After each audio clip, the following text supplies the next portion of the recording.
welcome back to my channel. So today I'll be talking about my YouTube journey.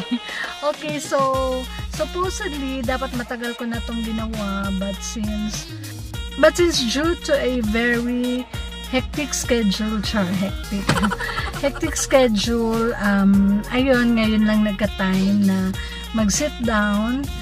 And if you're wondering saan si Habi, so may inasikaso siya na, if you're wondering saan si Habi, so may okay, so if you're wondering kung nasaan si Habi, may inisikaso siya na, of course, business. Char. Okay, so eto na yon. So nag-register talaga ako sa YouTube around 2015, March 2015. So before, ang purpose lang talaga bakit ako nag-register sa YouTube is para may backup ako sa mga videos, sa mga memories ko, mga activities. Yun. So I decided na mag-upload ng mga videos for personal purposes only. So, back then, 2019, nung around mga October 2019, naisip ko na, since that time, nalaman ko na pwede palang magkapera sa YouTube. So, why not? I-try ko. So, ayun, nag-start ako ng, upload na way back October 2019 ng mga vlogs. So, of course, edit ng konti kasi aminado naman ako na hindi talaga ako masyadong marunong mag-edit. So, mainly yung mga yung mga content before is more on travels, yun lang, travels, foods, ganon. So, pagdating October 2019, then pagdating ng December, continuous ako nag-upload ng mga vlogs. Then, nung December, nag-attend kami ng 41st birthday ni Senator Manny Pacquiao sa Manila.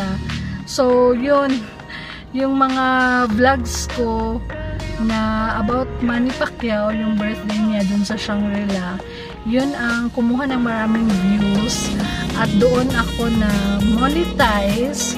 So yun, tuloy-tuloy na hanggang nag-2020. So since nag-pandemic, medyo stay at home na lang palagi, and then before din pandemic, nag-stop ako sa job. So nagka-time na talaga ako na maggawa ng vlog, mag-edit. So yun, hindi naman talaga nag-focus kasi nung after ko nag-resign sa job is nag-open kami ng parang home-based business. Nagpasok kami as vendor sa Foodpanda. So, marami pa rin akong ginagawa. So, parang sideline pa rin yung YouTube uploading ko ng videos.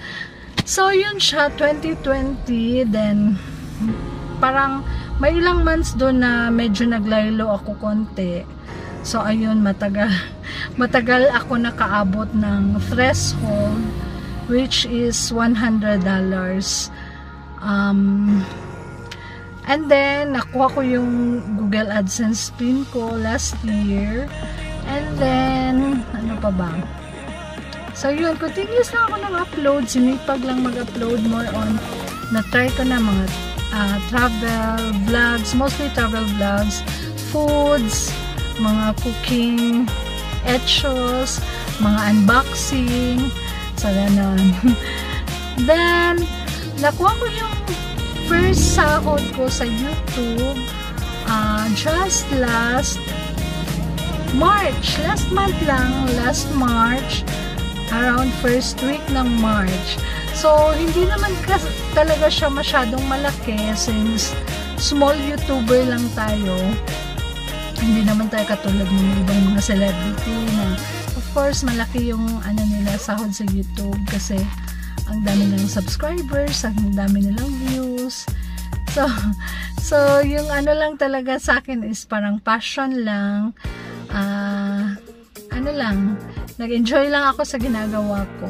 So, eto na ang hinihintay nyo. Yung first sahod ko is tandadadan! Eto! Okay, so yun lang siya guys. So, yung first na sahod ko, ano bang ginawa ko? Wala. Hindi ko masyadong na-feel. So, wala lang. Pinamili ng, nakalimutan ko ano yung pinamili ko. So, parang ano lang. Okay, so nakalimutan ko yung kung ano yung pinamili ko. So, yun lang. So, ano ako ng YouTube, sa 1 year, sa 1 year, nagbayad ako ng yung yearly subscription ng Power Director kasi yun ang ginagamit ko na editing and very, lang siya masyado. Madaling gamitin kasi nasa cellphone ko lang. So, everywhere I go, pwede akong mag-edit. So, diretso na kung ano yung ginagamit ko na phone. Yun lang din doon lang din ako nag-edit, then upload. So, yun lang siya. Nag-enjoy lang ako masyado, guys. And I hope nagustuhan niyo yung short vlog ko regarding sa aking YouTube journey. So, sa mga tulad ko na small YouTuber, so, konting sipag lang, guys. Ganun talaga. Okay, just enjoy what you're doing. Mahalin niyo yung ginagawa niyo. And, open dapat kayo for criticisms and sipagin kayo mag-edit. Yun lang.